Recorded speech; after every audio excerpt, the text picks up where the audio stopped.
Here with me, I have Natalie, Zach, and Caleb with the film No Way Out. Guys, how are you doing today? Good. How are you? Yeah. I'm doing good, thank you. Do you guys want to tell me a little bit about your film No Way Out and what your particular roles are in the production of this film? Sure. I guess I'll start. I'm the I'm the writer and director of the film. It was my senior thesis project.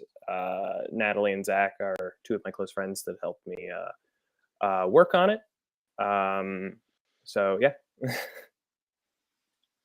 Okay. Natalie, can you tell me a bit about what you're doing behind the scenes for the film? Yeah. Like Caleb said, it was sort of a friends working together sort of situation. It was in the last year of college, and so I was working as gaffer, working with lighting. I was sort of camera assistant, getting lenses on the camera and PAing, holding things. It was doing a lot of jobs. And Zach? I was in pretty much the same boat during production, and then after we finished filming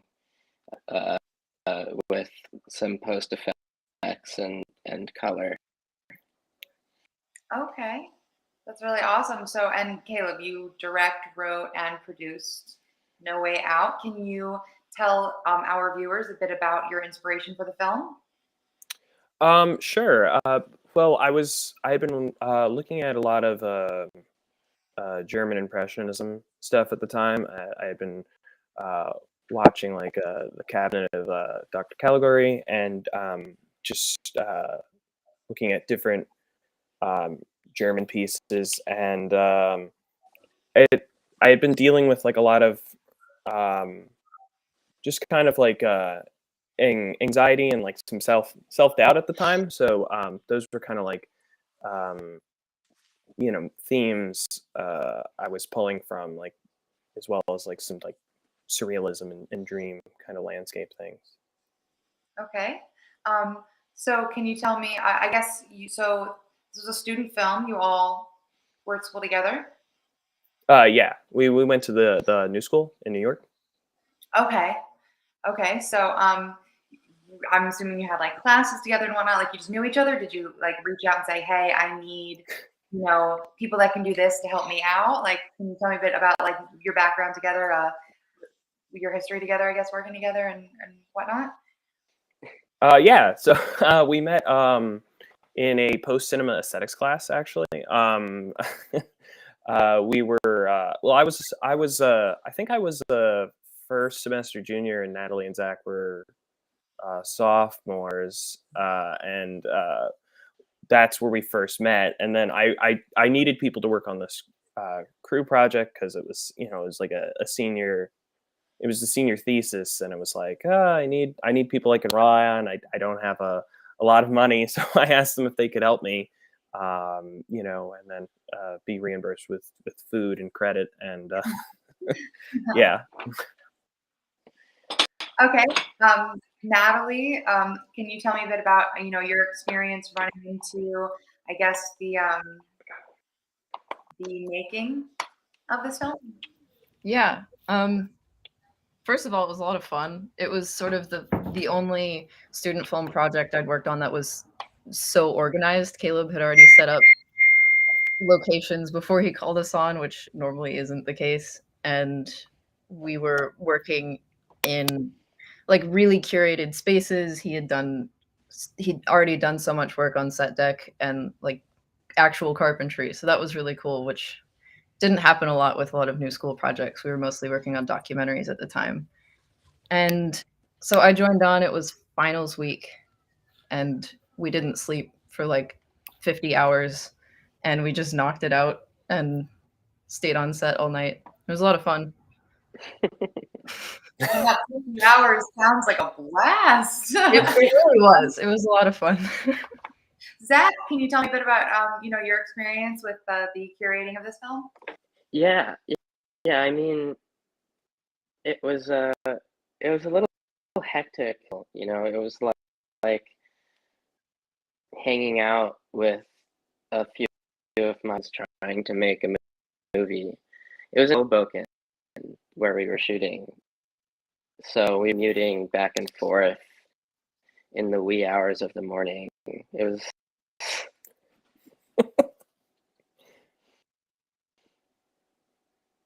a blast. It was a yeah, blast. yeah. Is that what you're looking for, Zach? Good time, yeah. Okay, so how when did you guys end up filming this? Like, Oh, so it was pre-COVID. It was like, God, it was December, the week of, I think, December 19th, 2019 or something like that. Like we'd been in post for like a while, like as far as just different things. And working with my main editor who lives in Norway, just like being remote, it ended up taking a lot longer just because there was like a lot of different things to do, and like it made it a lot harder. Yeah, so it was a while ago. how particularly did COVID like affect? I know you said you finished filming prior, but I guess maybe just the finishing touches. Sure. So we had a class that's supposed to be specifically for final stages of post production, and COVID happened, and the classes became remote. And we weren't able to. I wasn't able to work with some of the equipment the school has to offer. I had some other problems came up as far as some stuff. Like it was just very like unexpected. So it was like, okay, all of a sudden, like I don't have access in a lot of ways to the professors in like as much of a detail oriented way. I don't have access to the computers. Everyone is cut off. Like there was a lot of like stuff we had to do remotely, is just as far as like um, music and different sounds and post that became entirely based on just like talking to each other over like text or email or voice calls, and also like the time difference being a big thing because Carl lives in Norway, so it was like, okay, like what time works for you? We're both living our lives, and he was helping me out. Yeah. What is the time difference from, I guess, Eastern Standard to Norway? I think it's 6 hours. Okay, that's not. I mean, Yeah. Yeah. Okay. So can you guys tell me a bit about, what you're looking for your audience to gain from your film? Yeah, I mean, I'm trying to create an emotional space of, I guess, anxiety, and kind of dealing with anxiety and personal trauma, I guess, as far as like demons, how they can eat away at you and consume you. Yeah, I guess. Hoping the audience is, I don't know, uncomfortable, I guess. Maybe has a laugh as well. I don't know. No, I mean, absolutely. I think that's why, you have plenty of very successful TV shows today are some of the ones that make you sit back and you're uncomfortable watching it, but it keeps people in, you know what I mean? So, Natalie and Zach, can you guys tell me a bit about your experience and maybe something you've learned through this experience for what you're doing? Natalie, do you want to go first? Yeah, you go. What have I learned? I guess I learned a lot about directing from watching Caleb working with the actors. The way he cast the film was very professional, and I wasn't on the project at the time, but I was his friend, so I got to sort of watch the process from that perspective, and that was interesting. And he worked with somebody that he really admired, which was cool to have a professional actor who you know the work of. And so yeah, watching both Caleb interacting with actors and the way that they responded to that. That was really cool to learn from. Okay, and Zach, can you tell me, how this experience has helped you with, what it is you are doing, what you want to be doing in the film world? Yeah, I mean, being in film is like making art, you know. So this movie with Caleb was like an opportunity, exactly what I want to get out of things. So and I hope that we all have a chance to make more stuff together in the future. That's awesome. So why the Garden State Film Festival? I mean, I thought it would be like a really excellent opportunity from what I had been reading about it. I actually had a coworker when I when I was working at a bookstore recommend you guys. They're like, oh, you should definitely.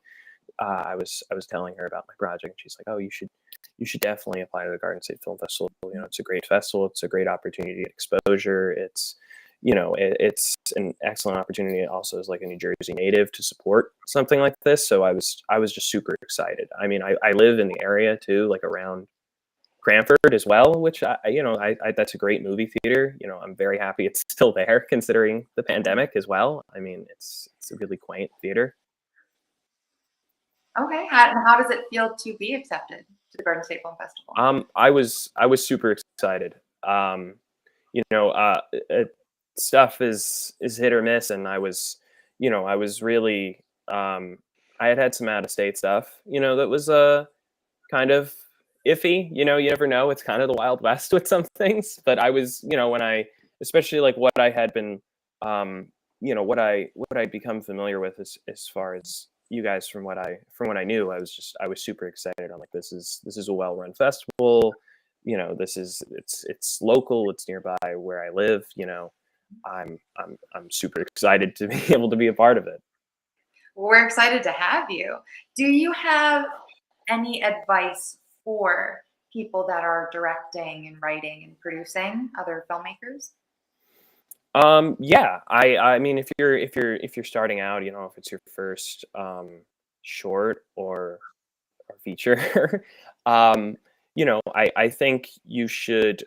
Organization is definitely important, and having people that you can count on and rely on, because obviously, if you're starting out, you don't have a lot of money, you don't have a lot of people you can pay. So, networking and having really great friends is helpful, but also it's your first film, so like problems are going to are going to happen, like be able and willing to adapt and learn from the experience, and don't think of it as like um you know this is the final thing I'm going to do, because you're going to grow, you're going to hone your craft. Okay, no, that's great advice. Natalie and Zach, from a behind the scenes working with equipment and working with those graphics, like, do you have any advice that you can give to other people that work, your same roles? Natalie, you can start. Thanks. Awesome. That was my first experience as a gaffer and really working creatively with, not a ton of equipment to make really interesting lighting situations. And I think the advice would be, think outside the box. Don't be afraid to, I'm from Ohio, we call it hillbilly rig. Just hillbilly rig something and get some gaff tape out and tape things together and be creative.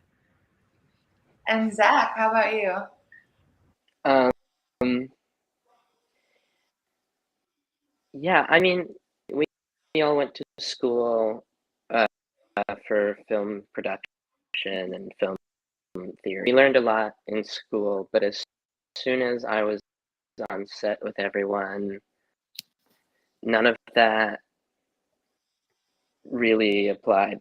Like it was actually making something, and I feel like I learned so much about working in film from actually being there and doing it. So I guess the idea would be to like make like go out and make a movie, you know? Make it happen. Yeah. All right, well, you guys, you can go see No Way Out on Saturday, March 25th at the Cranford Theater from 6:30 p.m. to 8:30 p.m. It's a block where multiple films will be shown, just so you guys are aware. And thank you so much for joining us today, you guys. I hope you have a great rest of your day. Thanks Thank for you. having us. You're Thank you. welcome.